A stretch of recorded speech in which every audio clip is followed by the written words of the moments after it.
Hello, everyone, and welcome to Uncle Mark's Attic. Everyone is cordially invited to join co-host Zach and me, Uncle Mark, as we explore a variety of interesting topics from the fields of paranormal activities, conspiracy theories, unsolved mysteries and disappearances, and lots more. You can find us on Twitter, Instagram, and Facebook at Uncle Mark's Attic. Feel free to reach out and contact us with your questions and suggested topics. We would love to hear from you. So come on into the attic with us now as we go exploring and find out what mysteries we will be discovering today. Today's episode is on the plot to seize the White House. So, quick disclaimer. We did just shoot our intro video, and we shoot videos, you know what I mean, a lot of the times back to back. So we are not wearing the same clothes. Just so everyone is aware, we're cleanly people. We're clean. So I just want to let that be known that we do record sometimes multiple episodes in one day. All right. So, do you want us to set up a GoFundMe page for? Please donate to Zach's Shirts GoFundMe page. All right. So, The Plot to Seize the White House is the title of the book here. Published in 1973 and is written by Jules Archer. This is where we got most of the information for today's podcast episode. So if you're interested in purchasing that, maybe go ahead and do that. Subtitle: The Shocking True Story of the Conspiracy to Overthrow Franklin D. Roosevelt. Jules Archer was an American author who wrote a number of historical books that were aimed at general audiences, and some of the books were aimed at young adults. He was a World War II veteran who served in the Army Air Corps in the Pacific Theater. Time magazine referred to the book as fascinating and alarmingly true. Yeah, we want to start with some historical context. I mean, the central character of this particular topic, this event in American history, was a Marine Major General Smedley Butler.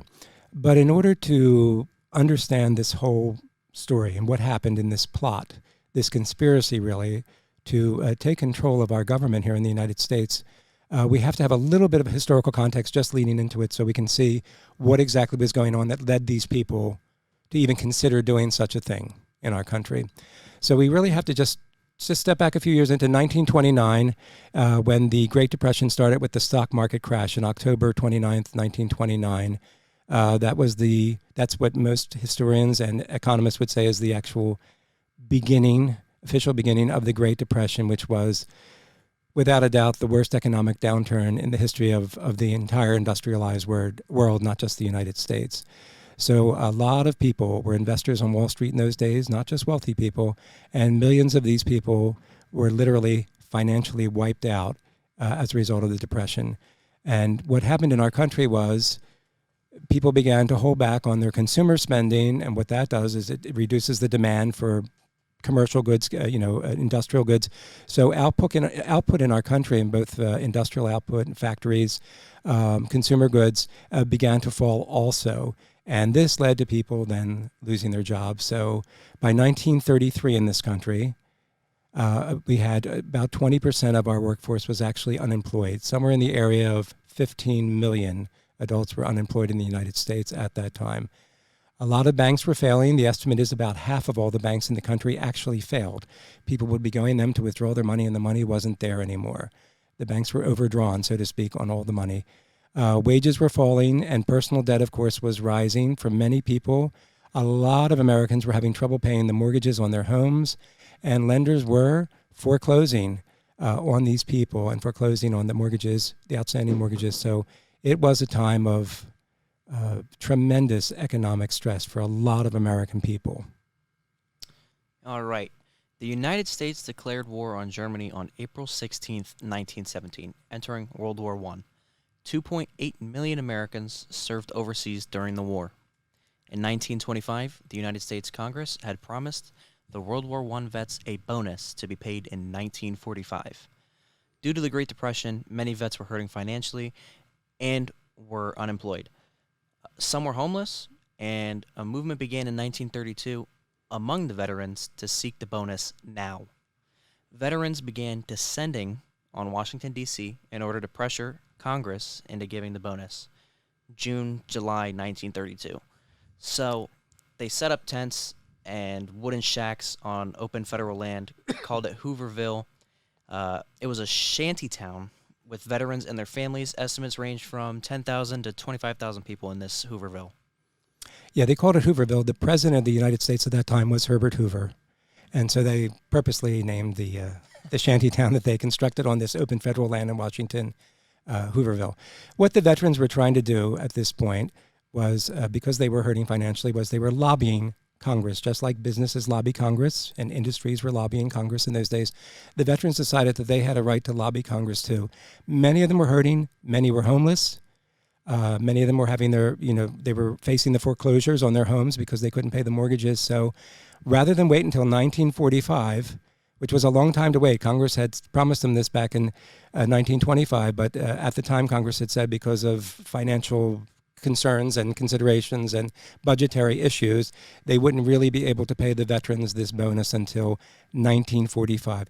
Well, by 1932, we were certainly in the full throttle of the Depression here in our country. There was a lot of these vets hurting, so that's why they went to Washington, and many of them did bring their families, their wives and their children there because they didn't want to be alone. They couldn't necessarily even be without them at that point due to their own family situation. So that's why they did that. Now, this is where we start to get into our central character of this whole story, and that's General Smedley Butler. What happened was there was one of the veterans groups at that time, the Veterans of Foreign War, which had started after World War I. The head of that organization had invited General Butler to come down to Washington, D.C. and speak to the vets. Major General Butler, by that point, was retired from the Marine Corps. He was an extremely popular officer in the United States military.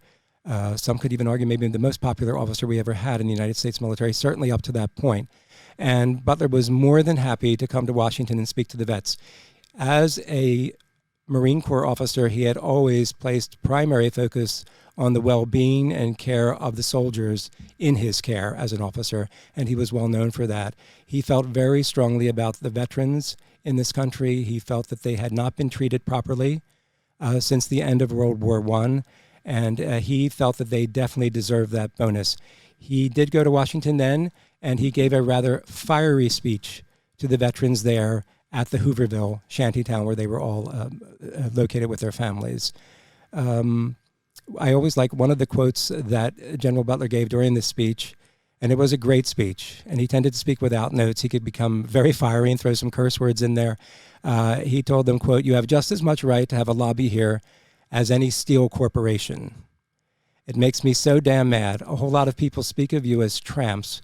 By God, they didn't speak of you as tramps in 1917 and 1918, and that's when the men were being drafted or were being requested to enlist in the United States military, and particularly the Army and Navy, in order to fight in World War I. He was in full support of the vets at that time. What happened was, at this point in 1932, and like we're talking about June of July of 1932, the House of Representatives in the United States Congress did vote to give the vets this bonus, but the Senate voted that proposal down. So that was the end of the lobbying effort. That was the final word from Congress. They weren't going to give the vets that veterans bonus at this time. They were going to make them wait until 1945.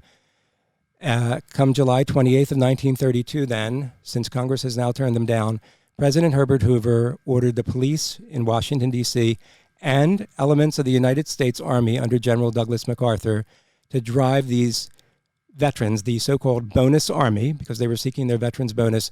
He wanted them driven physically out of Washington, D.C. American soldiers were then sent to push out these American veterans of World War I at bayonet point. They used tear gas. All of the tents and those wooden shacks that they had built out of old crates and all that, all of those were set on fire, and they physically drove out all of these veterans and their family members from Washington. 2 veterans did die. One died that day. He died instantly from being shot. And another vet that was shot died several days later. General Butler was outraged by this treatment of American veterans, especially this treatment of them by current American soldiers using bayonets and tear gas. Elements of the cavalry were also used on horseback, and they even brought in several tanks with machine guns on them at one point.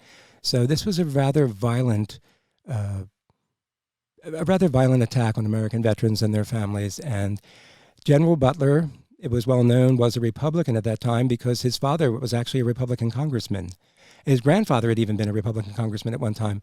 But as a result of the treatment of these vets, the bonus Army vets in Washington, D.C. by President Hoover, Butler openly switched his support to the Democratic nominee for president. That was Franklin Delano Roosevelt, governor of New York State.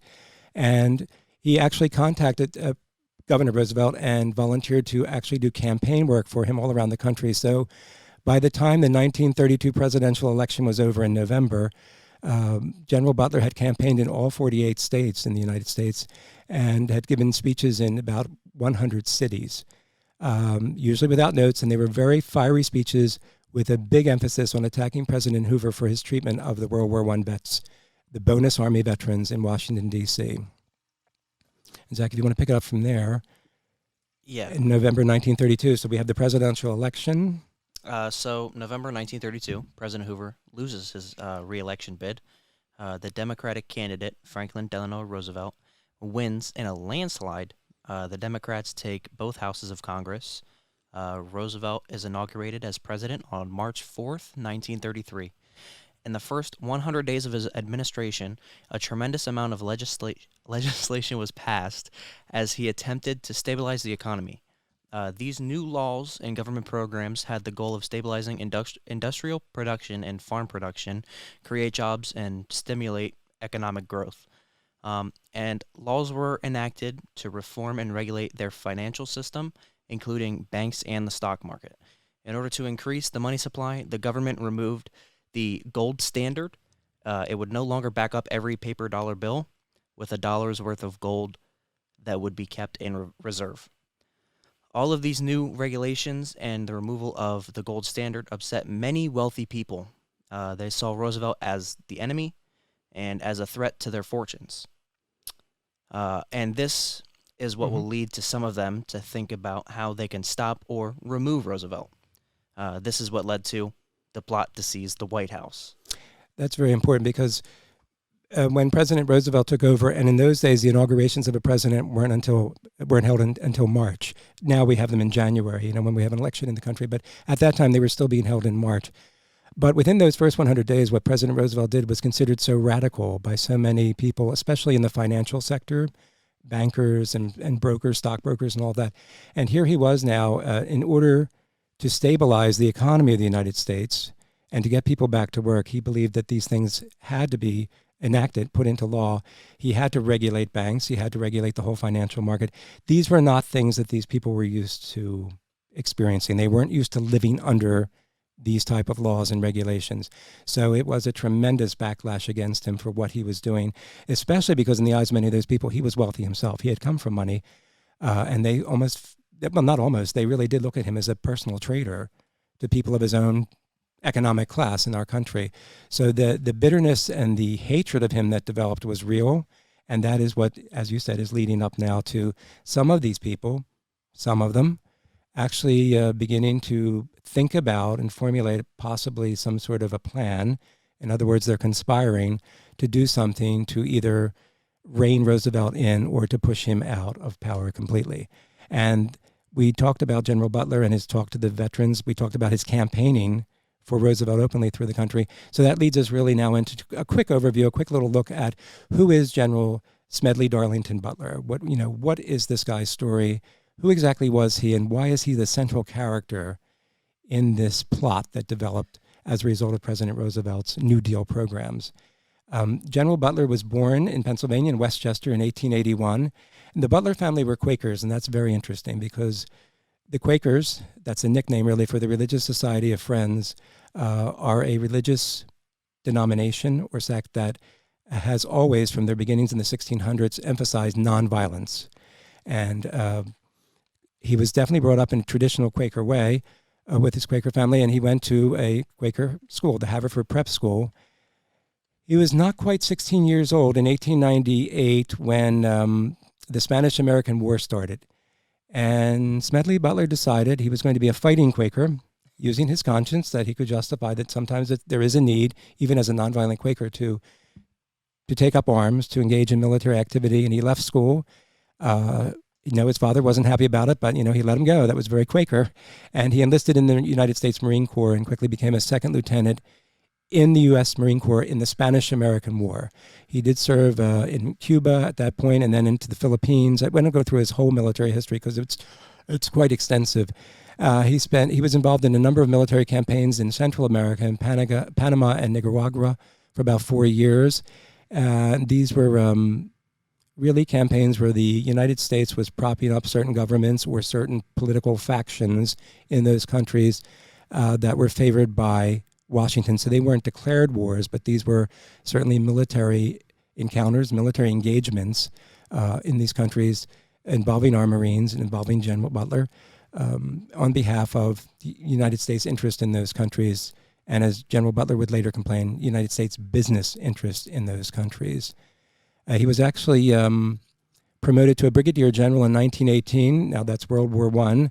He didn't get the assignment he wanted to be in actual military campaigns in World War I, but he was placed in charge of a very large camp in France. It was a embarkation camp. A lot of veterans actually got to meet him personally. He was that kind of guy. He was very hands-on, very, very available to the soldiers, to enlisted men. That's why he became known as the enlisted men's general. He was very popular. He was very concerned about their personal care, the food that they were getting, the medicine, medical treatment, and all of that.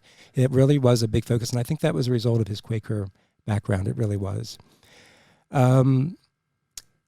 His superiors would usually commend him, that he was definitely considered a very brave man. He had tremendous leadership skills, but very often he was more than willing to bend the rules or overlook regulations as the situation required in his mind. So many superiors did kind of consider him a loose cannon on occasion, but no one ever questioned his personal courage or his bravery or his honesty and integrity.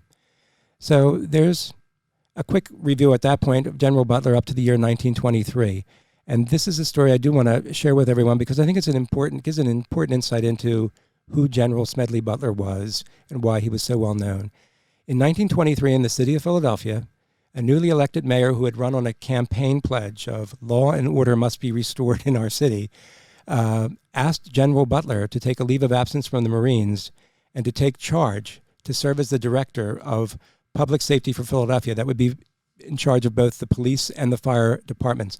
General Butler had no interest in doing this. He was a Marine and he was going to stay in the Marines. And this mayor was the mayor of a city that was definitely going through a lot of problems. This was the era of Prohibition when alcohol was outlawed, the sale and manufacture of alcohol, that experimental program that the United States went through. So in Philadelphia, as in I think every large city and even in many smaller cities of America, you had gangsters running all sorts of gambling operations, brothels, all sorts of illegal bars or speakeasies as they were called. In Philadelphia, the estimate is that there was over 8,000 locations selling bootleg liquor and beer at that time. To be perfectly honest, as we look back on it and we look through the documentation, these gangsters, these speakeasy operators, the political leaders in Philadelphia, and at that time, Philadelphia was actually controlled by the Republicans. The Republican Party controlled Philadelphia back then, 1923. And what's interesting about Philadelphia, the way it was set up was the city was divided up into political territories or wards, as they were called, and they still have wards. They had about 46 wards, and in each ward, there would be a police station located for that ward. And the captain of that police station wasn't chosen by the mayor or by the superintendent of the police, the director of public safety. The captain was chosen by that, respective ward leader of that particular ward. So the position of captain of each of those police stations was really a political plum that was given to somebody by the Republican ward leader of that ward where the station was located. This was the situation in Philadelphia. Butler said no, but Mayor Kendrick and the two United States senators from Pennsylvania actually went to Washington and they persuaded President Calvin Coolidge to speak to Butler and push him to take the job, and he did. So Butler did take the job, and he started as the Director of Public Safety in Philadelphia in January of 1924. From the get-go, in his typical fashion, he had his motto, clean up or get out. That was his instructions. Those were his words to all of the police officers. He made a point of going to every police station in the city and speaking. He wanted to meet as many of the officers as possible. And in typical Smedley Butler fashion, he immediately began closing down speakeasies and these illegal gambling operations and all the stuff that was going on, the brothels, by the hundreds. He really went all out. And there was a problem here. Money. Money was being spread around all over, and everybody seemed to be on the take in the city of Philadelphia at that time. The police, the politicians, the member of city council, the Republican ward leader, certainly, the gangsters, everybody was in on this. So as Butler was trying to tighten up the police force and clean up, things in the city of Philadelphia, that was cutting off a supply of money, of graft for many of these people. And this was upsetting them very much. And also, Butler was arresting any number of people that were running these illegal operations. And these people were going into the court system, which was also under political control. So many of these people were not getting really punished at all. Maybe a slap on the wrist, maybe a small fine. But Butler got very frustrated because, quite frankly, you're going through all this trouble of shutting down these operations and arresting these people, and they're not really being punished. They're right back out on the streets, and the grind continues. The same problems are going on and on and on as he's continuing to fight this uphill battle. Newspapers in Philadelphia at that time, for the most part, were controlled by the politicians or by political interest and big money interests. So the newspapers were very critical of Butler, all but one. And we'll talk about that in a minute because that's an important part of this story, is that one newspaper, the Philadelphia Record, that was the only paper that was objective about all this and was praising Butler and giving objective and fair coverage of his activities in the city as he was trying to clean up this mess. Pressure began to build on the mayor very quickly to not reappoint Butler for a second term. That would have been for 1925. And there's actually evidence that showed that some of these gangsters and these people that were illegally brewing the beer or distilling liquor, whiskey, things like that, were actually made a deal with the Republican State Campaign Committee that they would donate approximately $2 for every barrel of illegal beer they produced. It would go into that campaign fund, but only if the Republicans would put pressure on President Coolidge in the White House to have Butler recalled. And at the end of 1925, at the end of his second year as the director of public safety, it worked. President Coolidge did announce that he was not going to extend this leave from the Marine Corps for General Butler. Butler was going to have to go back into the Marine Service, and he had to leave Philadelphia. Butler was so determined about what he was doing in Philadelphia, trying to clean out the mess, clean out the corruption, the graft. He actually considered resigning from the Marines at that point and actually staying on as public safety director, and that just was too much. The mayor was under tremendous pressure from all the politicians, from the city councilmen, from all the Republican ward leaders, everybody that was losing money with Butler being in the city. So the mayor of Philadelphia actually ended up firing Smedley Butler as the director of public safety, and then he goes back into the Marine Corps.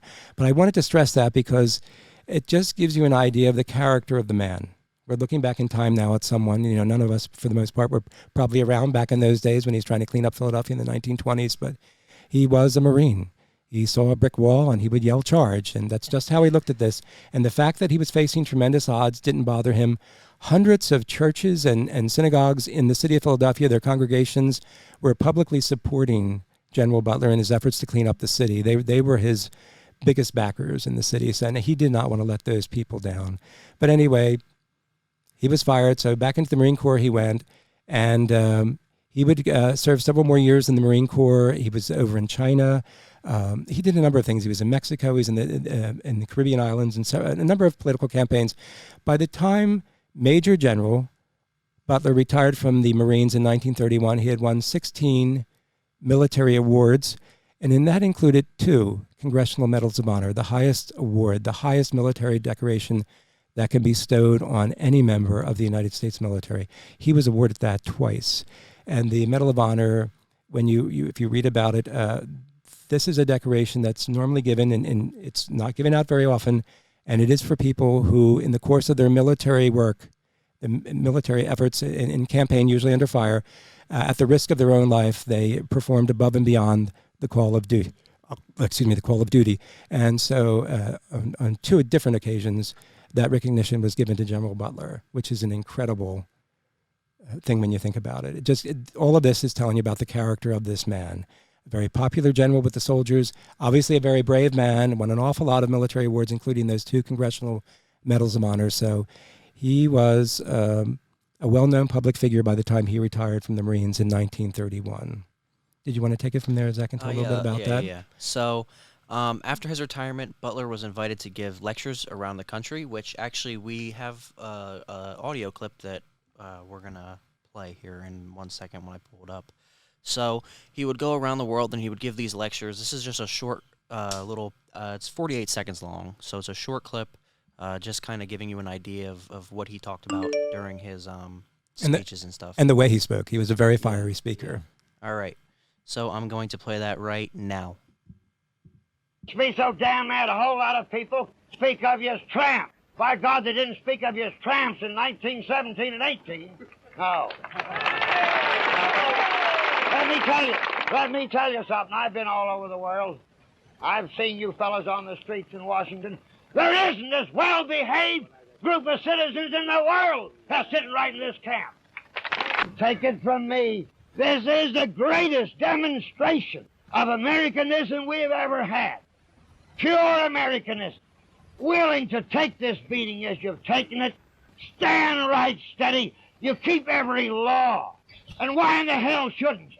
Who in the hell has done all the bleeding for this country and for this law and this Constitution anyhow but you fellas?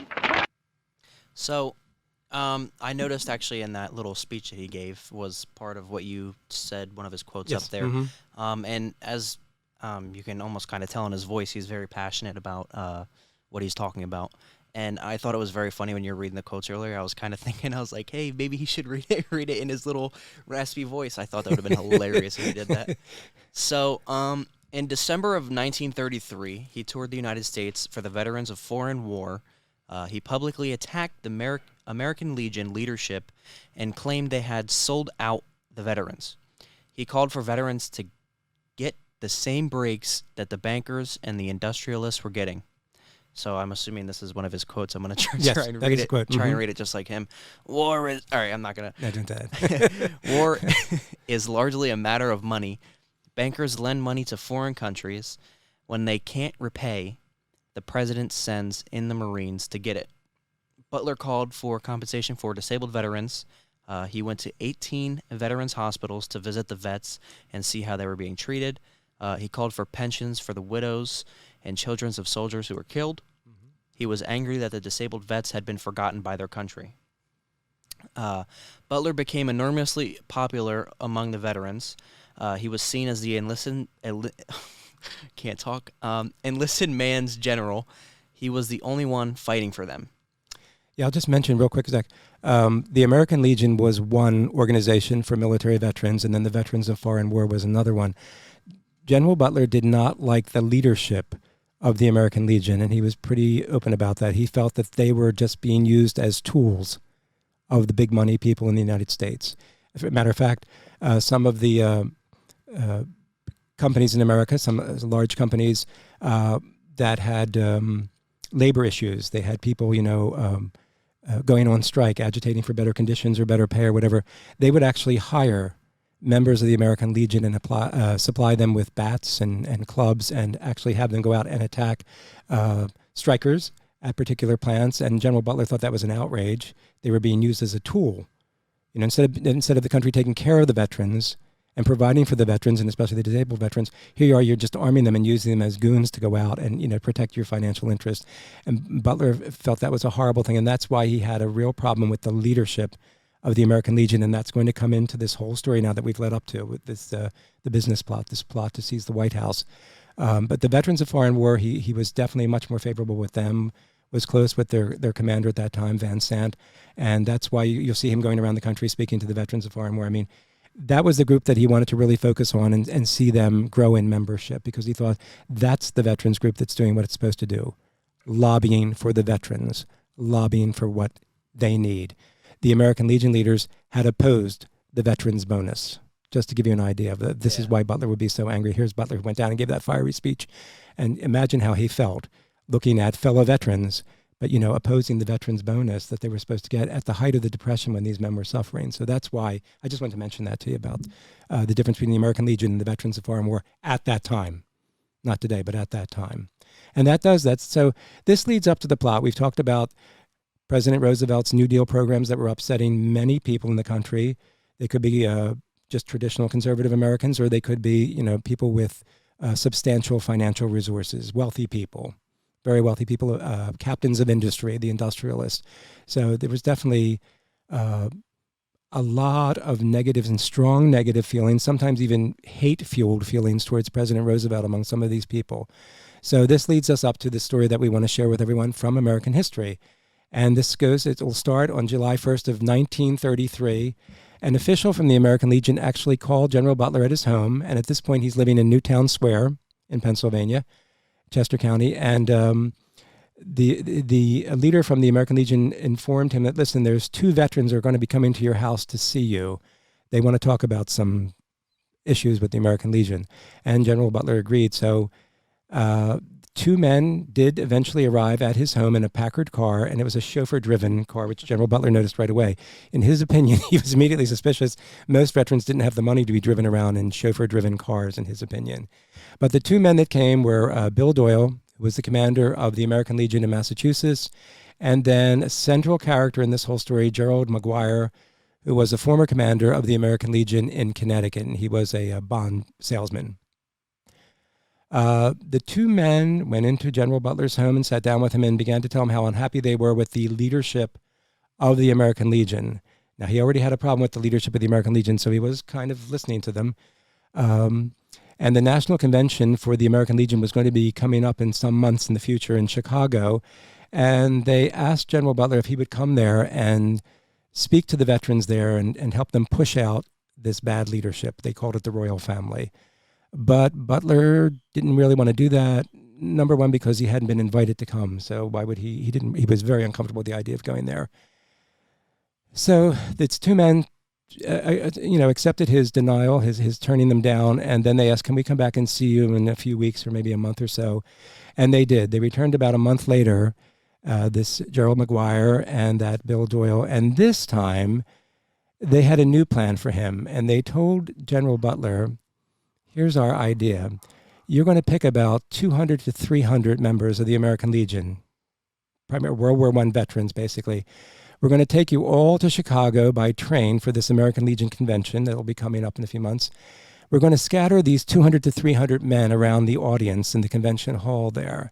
And then when you, General Butler, appear up in the spectators gallery, as a visitor to the convention, all of these men are going to start standing up and cheering and shouting. They're going to yell out for you to speak. They're going to try to put pressure on the people up on the stage there to let General Butler speak. And so General Butler was like, well, what exactly is it that I'm going to speak about if we were to do this thing, which he didn't like the idea of anyway.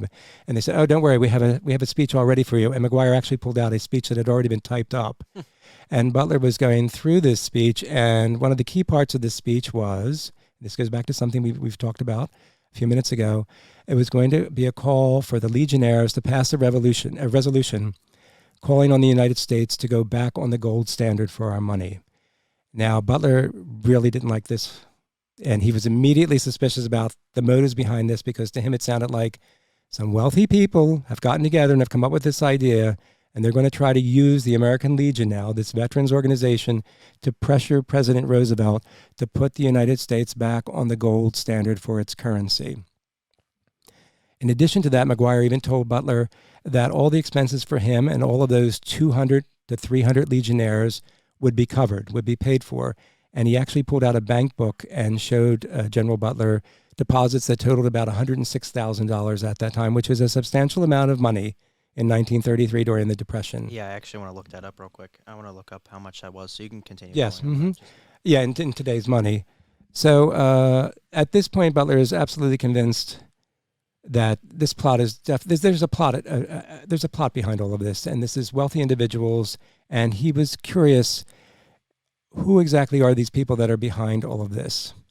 So he agreed to let Maguire and Doyle come back and visit him on yet another visit, and Butler now wanted to see what kind of information he could wean out of these guys as he would continue to meet with them. When Maguire came to visit Butler for the third time, he came alone to Newtown Square, and Butler immediately started pressing him about who are the sources for all of this money that we're talking about here. And Maguire actually told him that there were about 9 bankers, and the bankers had the best of motives. They wanted the veterans to get their bonus. And he only provided one name at that point, Grayson Murphy, who was a very wealthy member of the American Legion. Matter of fact, he had been one of the founders of the American Legion and had donated a substantial amount of money to get the Legion started back in 1919. Murphy was, just to mention this, Murphy was a West Point graduate. He had been a World War I vet, and he had actually been on a visit to Italy and had been decorated with a medal by the Italian fascist dictator Benito Mussolini. This was something that didn't sit well with General Smedley Butler. Major General Smedley Butler of the United States Marine Corps thought that was a highly inappropriate thing that had happened, to have had someone in the United States military, a veteran, being decorated by a fascist dictator in Italy. Real quick, I was able to find out how much this $106,000 was equivalent to, because a bunch of other stuff came up first for whatever reason. So that's why it took me so long to find it. So $106,000 around 1930 was equivalent to $1.7 million. Right. Which is a lot of money. Yeah, it's substantial today. A very high amount of money, especially for someone who, during this Great Depression time, isn't seeing a lot of money like that. You know what I mean? Exactly. And this Gerald Maguire that we're talking about, this bond salesman from Connecticut that's now meeting with General Butler again. I mean, by his own testimony later, he was a bond salesman that was making, something like $125 a week at that time. This is not his money. And Butler's quite aware of it. I mean, this is substantial amounts of money, and that's why Butler's trying to get, who exactly is it that you're representing? Who is it that, behind all of this, that's providing all this money to pay all the expenses of 200 to 300 Legionnaires plus General Butler going to Chicago, the hotel cost and the food and all that. This is money. This is money that's required, and that's why Butler knew there's something behind this, and these are people with big money. So anyway, Butler still would not agree to go to this convention, didn't go along with this whole idea of, me handpicking 200 to 300 veterans. And Butler had a scheduled speech to give up in Newark, New Jersey, in September of 1933. It was an American Legion convention, not for the entire country. It wasn't a national convention. It was, a more local convention for one area of the American Legion. And who would show up in General Butler's hotel room? It was Gerald Maguire, the bond salesman from Connecticut again. He seemed to know where General Butler was at all times, according to General Butler. So Maguire starts in again with General Butler about, you got to go to Chicago, you got to do this speech, we got to bring people. And at one point, he actually pulled out 18, according to General Butler's testimony, 18 individual $1,000 bills and just kind of scattered them on the bed there to show General Butler, look, we've got the money. I can show you lots of money. We're going to pay for all of this. That didn't go over too well with General Butler either, and he made it very clear to Maguire, you want me involved in anything about speaking at the Legion Convention or whatever, I got to meet the people that are behind this whole idea. I want to meet the principals behind this. Who are the people giving you all these $1,000 bills and the bank deposit book that you showed me? I need to know who all this is. So about a week later, General Butler did have a visitor who had called him ahead of time to tell him he was coming by train, and that was a banker from New York, Robert Clark. And General Butler actually picked him up at the train station and brought him back to his home. So Clark was sitting in General Butler's home in Newtown Square and was telling him that we really need you to go to Chicago for this American Legion convention, and I'm going to arrange for it that you and I will ride there together in a private train car. And Butler started asking Clark questions about all of this stuff, including that speech that Maguire handed me. It was already typed up, who wrote that speech? And Clark told Butler that the author of that speech was actually a man by the name of John Davis, who Butler knew right away because John Davis had been the Democratic nominee for president of the United States in the 1924 presidential campaign. Davis was now a chief attorney for the J.P. Morgan and Company up in New York City, so he had certainly switched around. Butler was stunned because, he was just stunned that the Democratic nominee was the guy that actually wrote up this speech about returning to the gold standard and all of that. So Clark got nowhere in his arguments with Butler about going to the convention. Butler just told him, there's no way I'm going. So while Clark was still standing there in Butler's home in Newtown Square, he asked Butler if he could use the phone, and he actually called Maguire. Maguire was in Chicago at that point, and Clark told him, you already have enough money, send those telegrams. And General Butler was standing there listening to this whole thing because he let him use his phone. And what happened was, at the American Legion convention then, which was held shortly after this, thousands of telegrams suddenly poured into the convention, urging all the delegates and all the leaders of the American Legion at the convention to pass this resolution to return the country to the gold standard. And the convention did. They actually did endorse a resolution to return the country to the gold standard. So even though General Butler never gave in and didn't go to that convention, the people behind this plot got their way. They got the American Legion to push that gold standard resolution through, and they were hoping that that would put pressure on President Roosevelt and Congress to restore the country to that standard. And then what's very interesting, and I really want to stress this with everybody, shortly after all that convention was over, Gerald Maguire and his entire family, his wife and his kids, they all left for a 7-month trip to Europe. And that is a key part of this entire story behind the plot here.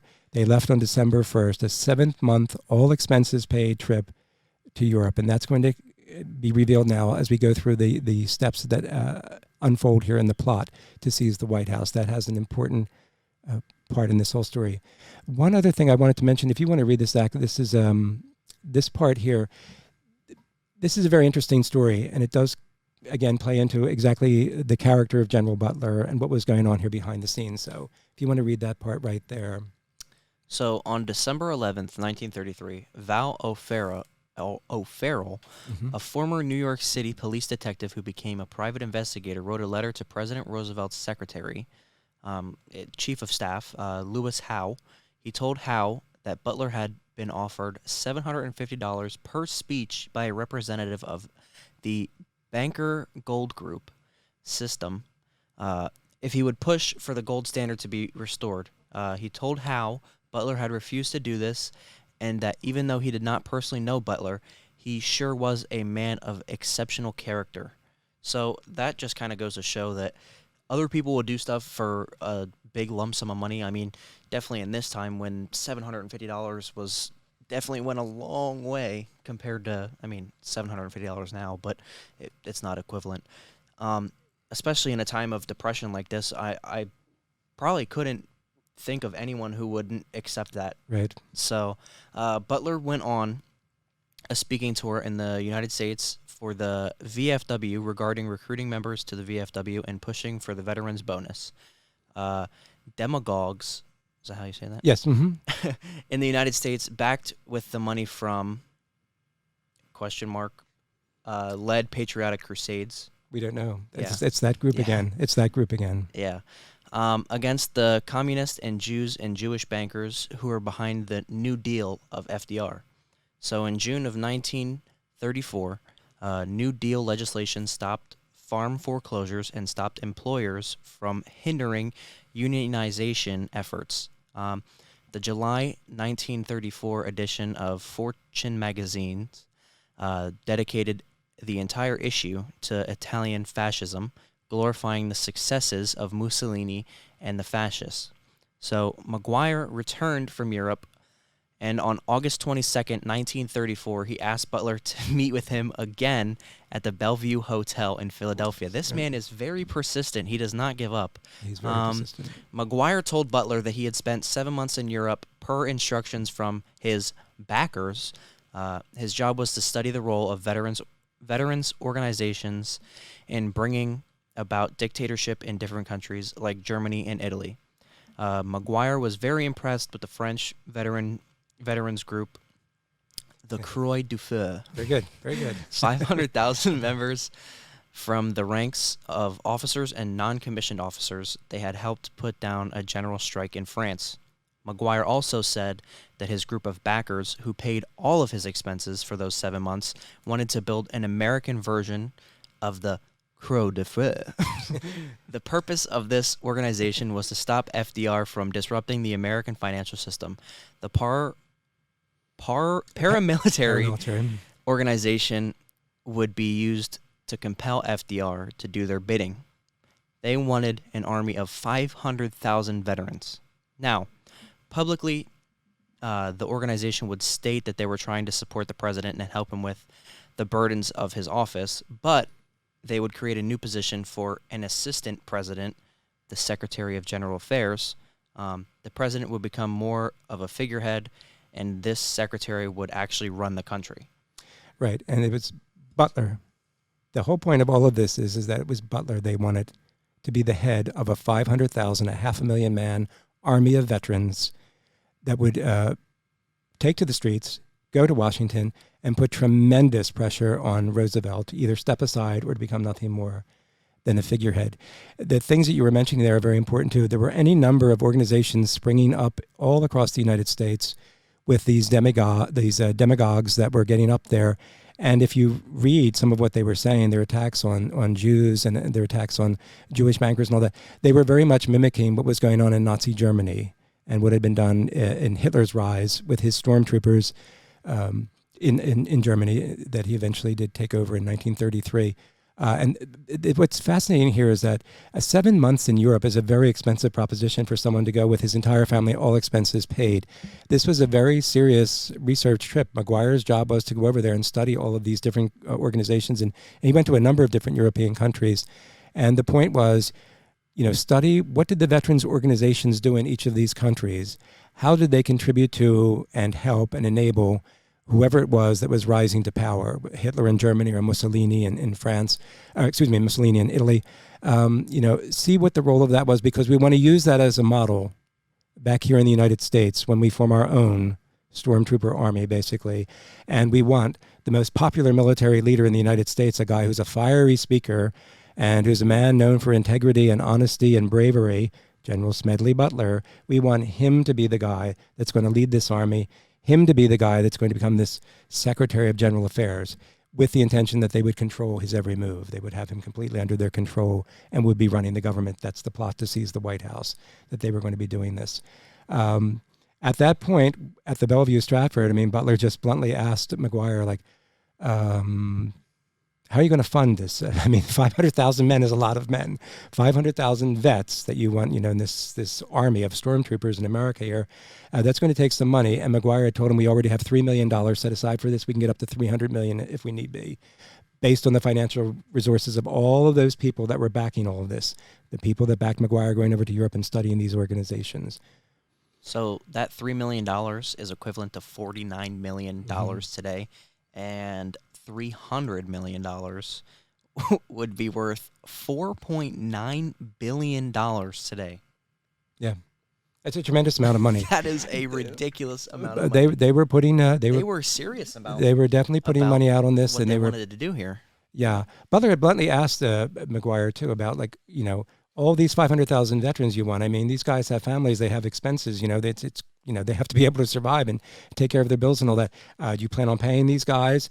That had already been thought of too. And Maguire told him without any hesitation, the privates in this stormtrooper army will get $10 a month, and the captains will get $35 a month, and that banker Robert Clark, that banker that had gone to General Butler's home in Newtown Square and had met with him and had talked to him, that he had promised $15 million, and the rest of the money would be raised from other people in the group of bankers, most of whose names were never revealed.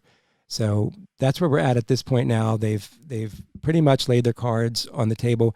An interesting thing about this Maguire guy was he seemed to know a lot of things that were going on behind the scenes, and that impressed General Butler very much and convinced him of, this is not just some goofy guy coming up with some half-baked scheme. He threw all those $1,000 bills on the bed in the hotel room in Newark.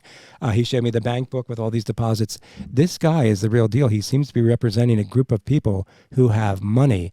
And what's worse is they have an idea of what they want to do with this money, which is basically stage a fascist takeover of the government of the United States. Without saying so, they'd rather have a great figurehead like General Butler, who is considered the ultimate patriotic American soldier and general, be the leader that they can use in order to get the good publicity and to allay any fears people might have. And it's an incredible period in American history when you think about it, what happened here. And that's really why we decided to even do this topic. This is an incredible thing that happened here. The fact that you actually had Americans willing to even talk about doing such a thing. It's not like just some cocktail party, they're sitting around drinking.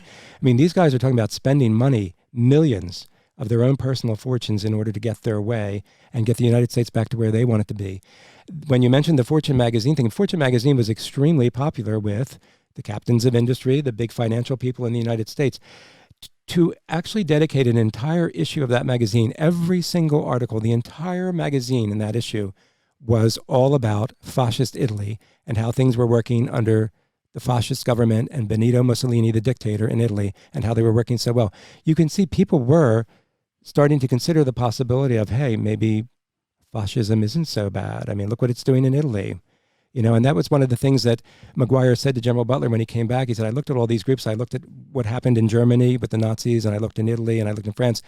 We know that in America, American vets aren't going to go along with the type of things that were done in Nazi Germany or in fascist Italy.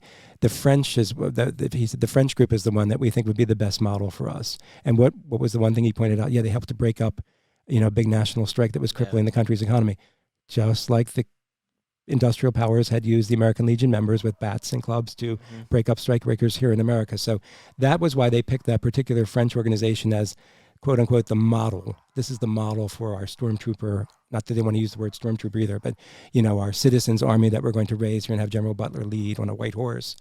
But I just want to mention this real quick because it was pretty interesting that Maguire seemed to have really good inside information about things going on in Washington, D.C. and at the highest levels of government.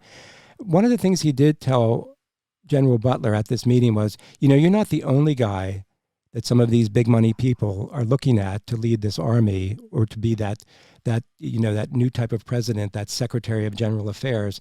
There's some other people being looked at.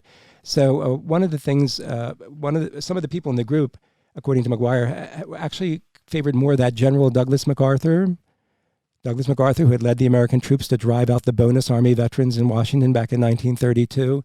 Some of them kind of liked him. They thought maybe he would be more of a controlled person and not that loose cannon that Smedley Butler was known to be. And Butler immediately told him, I don't know about why anyone would consider MacArthur because of what he did to those bonus veterans. And he said, currently, MacArthur is the Army Chief of Staff. That was his position in Washington. And Maguire told him, I don't think, MacArthur is going to be a serious candidate. He's not going to be the one they choose because he's going to be reappointed as Army Chief of Staff in Washington. And Butler said, I find that hard to believe. In the history of the United States, no one has ever been appointed to more than one term as Army Chief of Staff. That's not something that's happened. Several weeks later, sure enough, MacArthur was reappointed as, and Butler took note of these things. He took note of that and thought, wow, Maguire knew that. And he was right on that. Maguire also talked about another man that some of these wealthy people preferred over General Butler. And that was a man named Hanford McNider. He had been the former commander of the American Legion, that veterans group in the United States. And Butler pointed out to Maguire, well, he would be a strange choice for you guys to try to go after to lead this, army of veterans because he was publicly against the veterans bonus. That's going to be a real drawback. And Maguire told him, don't worry about that. In a couple of weeks, you're going to see McNider make a public statement, and he's going to take a public stand in support of the bonus. 3 weeks later, McNider did exactly that same thing. Maguire was very tied in. He was definitely getting very good information from whoever it was that he was representing. These people, these movers and shakers with the big money, were giving him very solid information. And General Butler said that was another thing that convinced him of, this guy's the real deal. He knows he's got the money is really there, and he knows an awful lot about stuff that I can't believe he's making these predictions. The final prediction that Maguire made to General Butler there at the Bellevue was that Al Smith, who had been the governor of New York before Franklin Roosevelt, Democrat from New York City, he had been the Democratic Party's presidential nominee in the presidential election in 1928. He was the one that ran against Herbert Hoover. And Maguire told Al Smith, here's a little info that you may not know, or told General Butler, here's a little info about Al Smith you might not know. He's going to come out and attack Roosevelt publicly, and he's going to attack this whole New Deal program as radical. And General Butler said, I can't believe the Democratic nominee, who actually campaigned for Roosevelt in the 1932 election, is going to do such a thing. And just a couple weeks later, Al Smith publicly went after President Roosevelt, criticized him severely, criticized the New Deal, and actually sided with the Republicans in the 1936 election against President Roosevelt. So Maguire, the big money people backing him, they sure knew what they were talking about. They had an awful lot of insider information all across the board here. And that's all of that. I mentioned those things. They may not sound important individually, but these were factors that influenced General Butler very much in his dealings with Maguire. He became more and more determined to find out, who are these guys? Who are these people? Because they're traitors. They're trying to actually destroy democracy in the United States. Now, Maguire had also told Butler at the Bellevue there that there would be an announcement of a new organization in the United States, and this was going to be the organization that was going to be really the powerhouse behind this 500,000-man army that they wanted to build, and that this would be the front. This would be the front organization, and this would be the organization through which they would be getting the guns and supplying the funds for the 500,000-man army. And sure enough, within just a few weeks, newspapers across the country announced that the new organization, the American Liberty League, had been formed with the primary goal of combating radicalism in the United States. And who was the treasurer of this American Liberty League? Gerald Maguire's own boss.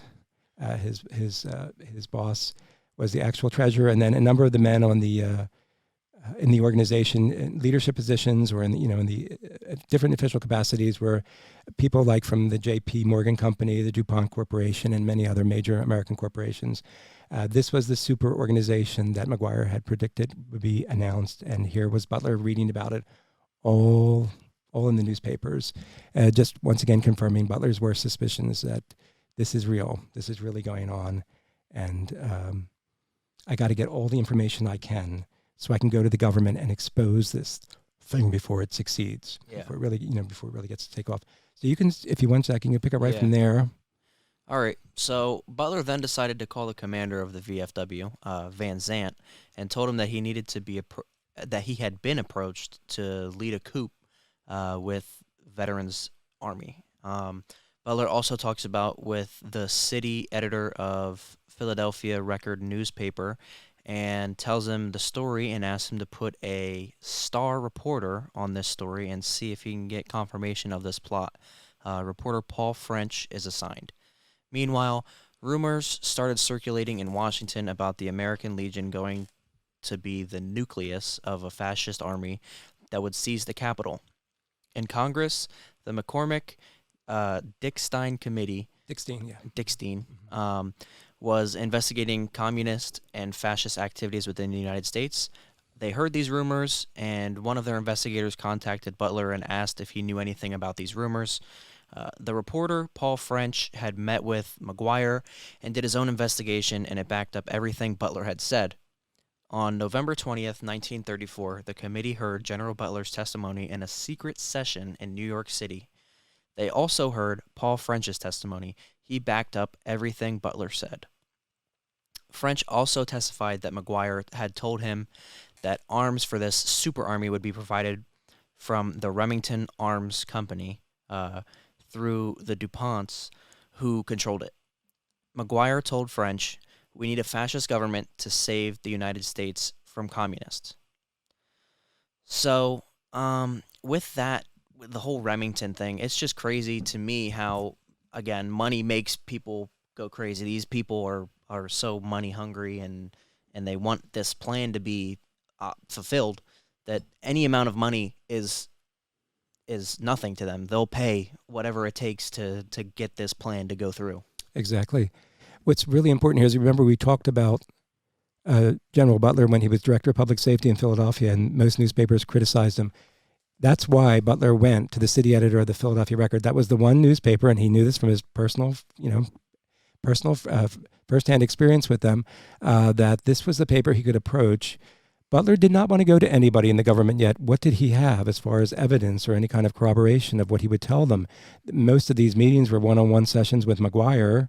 I mean, there's all this information, and yes, Butler was a man was greatly respected for his integrity and his courage, his military service of over 33 years in the Marine Corps, but he was hoping that by going to the Philadelphia Record, they would assign a reporter that would be able to do his own investigation and then corroborate what Butler was saying. That would give him a little bit more of a comfort level, in order to approach anyone in the government to say, I want to tell you about this, and here's somebody else that can tell you the same thing that's done the digging on his own.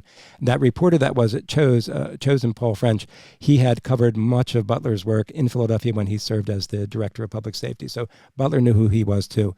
French did meet with Maguire on his own, and he did basically get all the same information from Maguire that General Butler had gotten. He had already been tipped off. Butler had provided all the info for that editor and for the reporter, but he was able to actually confirm that, yes, all of this was very much, I think the phrase that Maguire used from the one point was that what we need is a dictator on a white horse, and we want Butler. Yeah. We want Butler, but we want, we do need a fascist government if we're going to save the United States. So this committee, the McCormack and Dickstein committee, those were the two congressmen in charge of the committee. This was really the House Un-American Committee as it existed at that time. I think it's very interesting that Butler never got to that committee first or anybody else. The committee sent one of their own investigators, and they had a team of them working on these rumors. They were investigating, like you said, other things, communist infiltration in some areas of the country, or fascist activities from Germany or Italy that were being carried out here in the United States. But rumors were circulating in Washington about this idea of a fascist army, this huge veterans army that was going to be formed and armed and descend on Washington, D.C. So the committee, as a result of hearing these rumors, that's why they began to look into this themselves. And that's why they had their investigators out there, trying to find out, is there anything to all of these rumors that are going on? And of course, Butler's name came up, and that's why that investigator approached Butler. That's why Butler was then called to testify before the hearing. The committee hearing was held in New York City because it was a secret or a closed hearing. It means it's not open to the public.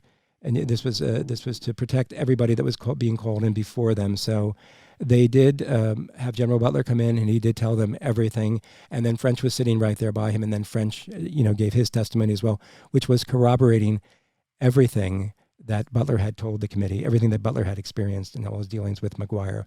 Now, Maguire was called before the committee too, and I don't think anyone should be surprised. He denied everything that was being said by either General Butler or by French, the reporter from the Philadelphia Record.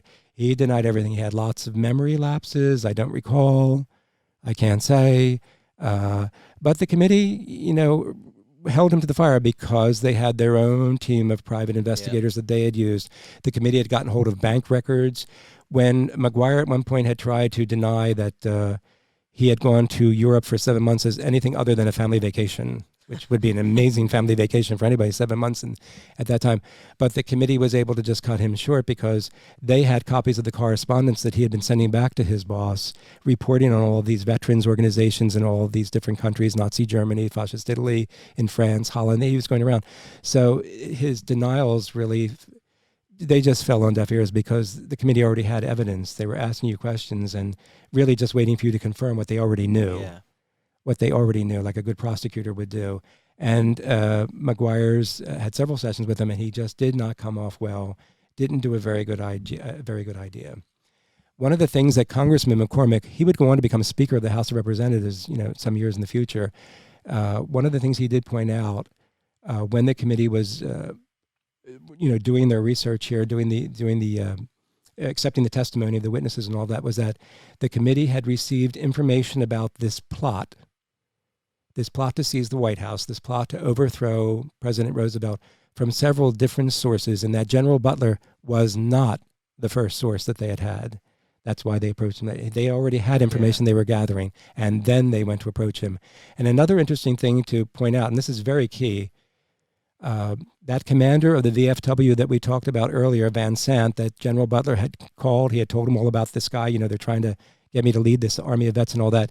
They approached Van Sant at one point too, and he testified before the committee that his term was agents of Wall Street had approached him to lead a fascist dictatorship, to lead that 500,000-man army, and then the plot to overthrow the White House, to take over as that really a replacement president for Roosevelt.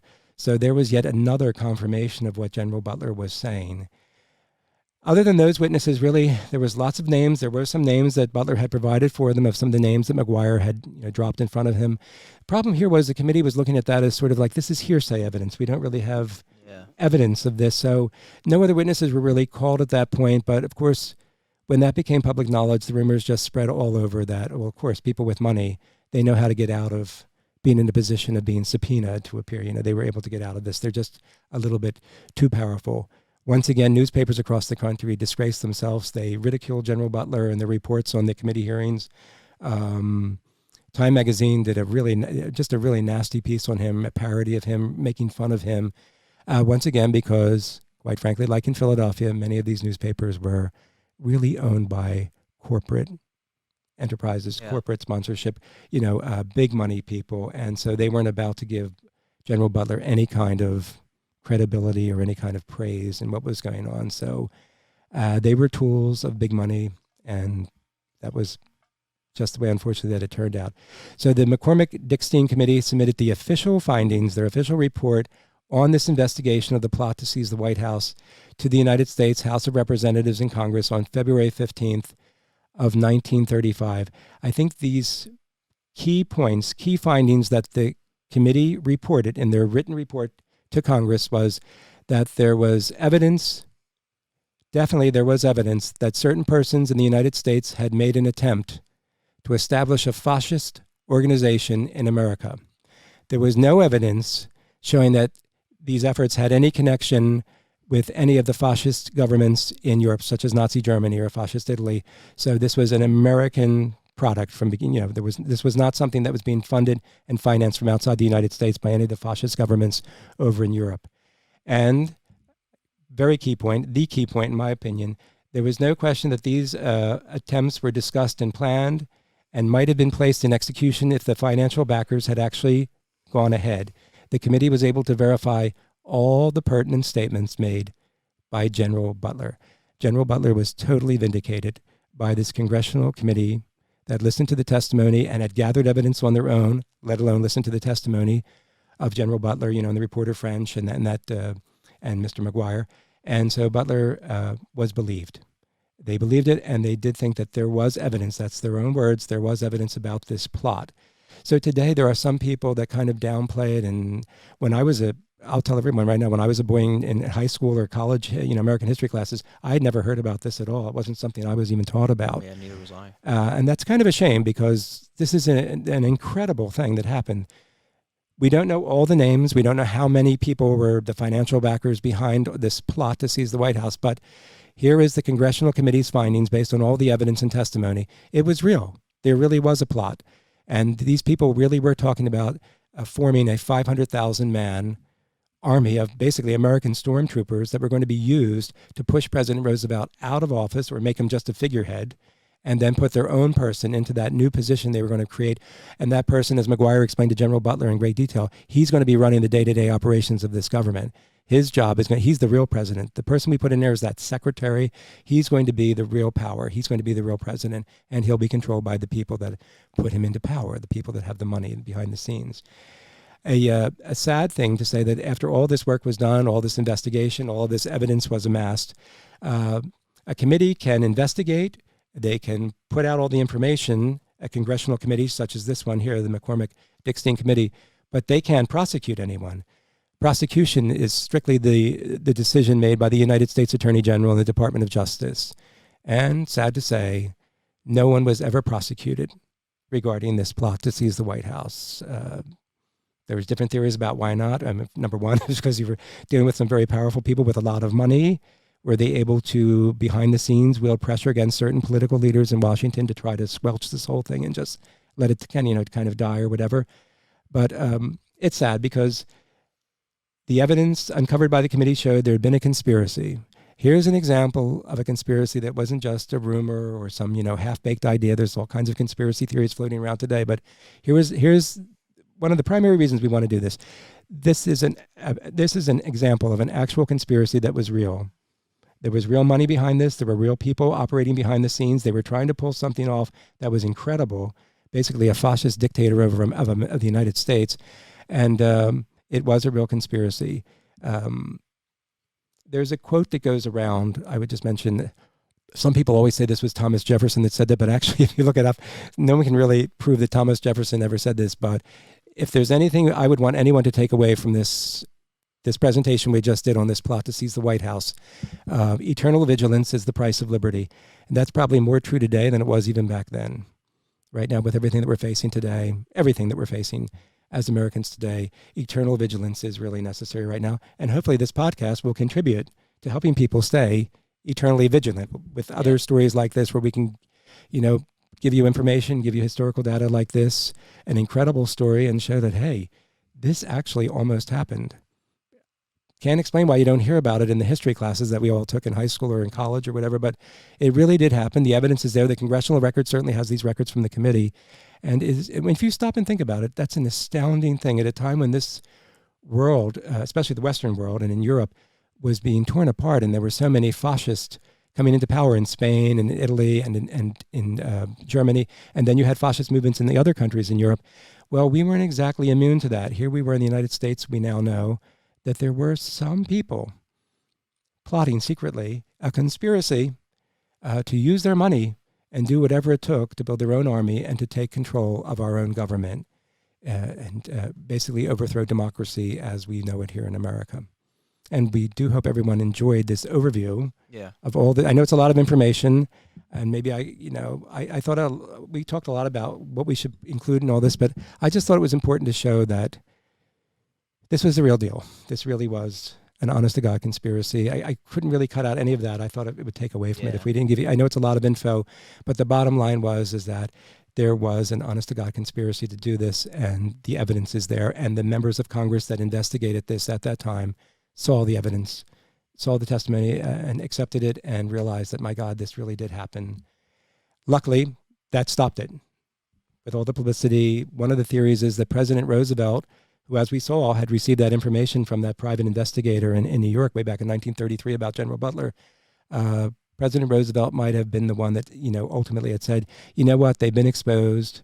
They're not going to pull off anything now. We got all these other problems with the Depression going on right now and with, war clouds starting to gather in Europe. Let's just drop it.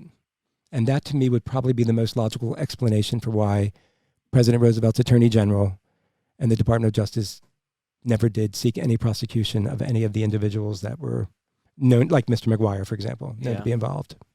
I feel like a lot of them were on a payroll, though. Like, especially with something like this, like, for them to not, prosecute anybody, somebody had to be on some sort of payroll, especially with the amounts of money that they were claiming that they could spend with this. And it is interesting because, like Mark said, this isn't something you learn in high school, and it's something I didn't learn in high school, and Mark was in high school years and years and years and years. Okay, that's enough years. We had electricity before you ask me. Before I was. And it's just a weird thing. Like, we learned about a bunch of different things in high school, and this seems like something of at least mild importance in history. These people were trying to overthrow essentially the government and become fascist, and I think it would be definitely a different world that we live in today if this had gone to plan. And I think that maybe if they chose someone that wasn't Smedley Butler, that it could have possibly gone a completely different way. I think that if they chose maybe someone who wasn't as, what's the word I'm looking for here, like, for the people, as Smedley Butler was, and was more conceited and money hungry in a time where money wasn't something that you came across a lot. You know what I mean? Exactly. Because it was the Depression. I think that it could have definitely gone in a completely different direction, and the world, the United States as we know it now, could have been completely different than it is.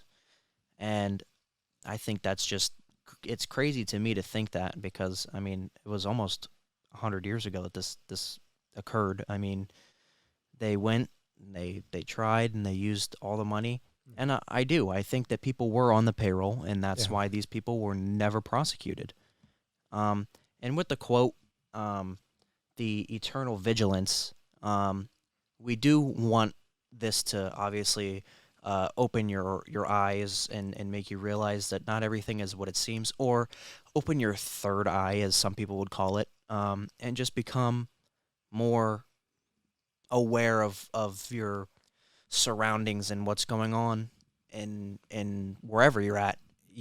Not everything is always what people make it out to be, and that's why we encourage everybody, and I say this every episode, to do their own research on these types of things, because you never know what's true and what's false until you come to your own conclusion about what you think about a certain topic.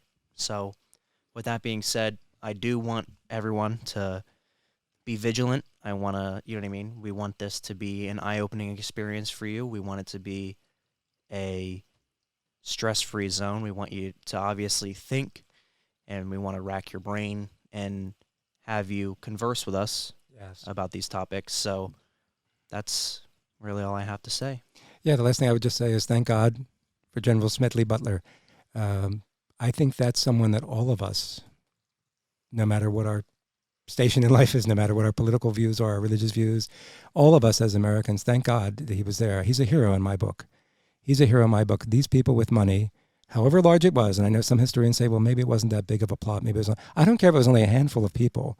These guys were willing to put millions of dollars into arming veterans to go against our own government, our own elected leaders. I mean, what good are our elections if we're going to just overturn them with, with violence? And they had shown willingness to use veterans with baseball bats and clubs to break up strikebreakers. It's not that far of a catch from there, or a far of a leap from there that, to think that, they would be willing to even arm them and do more than just, hit strikebreakers or civil rights demonstrators. They also used to attack them with American Legion veterans, some of those guys. It's not that far of a stretch. So thank God that General Smedley Butler, put a stop to that notion of him being made a dictator. And thanks to his efforts after that, he stopped anyone else from becoming a fascist dictator in this country. He is certainly someone that I think more Americans should know about. I think he should be someone who is taught in our schools at whatever level today. I think it's just an American hero in my book. And, this story should give everybody pause. There was an honest-to-God conspiracy that was certainly intent on overthrowing our elected government here in the United States, and particularly overthrowing the elected president, and establishing a dictatorship.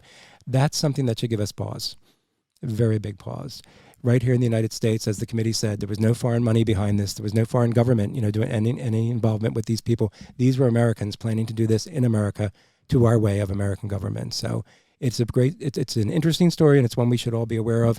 And thank God for General Butler. He is my hero. He's definitely a hero to me. And I'm so glad that fighting Quaker never compromised, never gave in as a Marine, as an officer, as a general, as the director of public safety in Philadelphia. Whatever he did, he never compromised. He was a fiery man, as you heard from that little excerpt from his speech to the bonus veterans. And this is something for us all to keep in mind. We must be vigilant. And I hope this story will inspire everybody to not give up hope. We got to be vigilant. We got to stick together. And like General Butler, we have to be people of honor and courage, and not compromise on the things that are most important. We've got to stick to our guns on these things. Yeah, real quick, my last little thing about this. Coming into this, I didn't think that this whole thing to overthrow the government was as organized as it came to be in the research. I thought it was just going to be a bunch of people who said, hey, let's just kind of band together and do this. Mm-hmm. But instead, it was money-driven, and it was the people of higher power, these rich people who wanted this to be done for obviously the sake of themselves, because these people are self-centered and they only care about their money. So that's why they did it. But I really only thought that it was just people coming together, just like a real quick kind of, let's do this and get Smedley Butler. You know what I mean? I thought it was just going to be very quick and not as organized as it was. So it's quite a story. Yeah. All right. Well, with that being said, thank you guys for watching. You can find us on all of our social medias, Facebook, Twitter, Instagram, at Uncle Mark's Attic. And if you're interested, we do have a TikTok. I've said this every episode. I'm not sure how often we're going to use it, but we're going to try and use it as often as possible.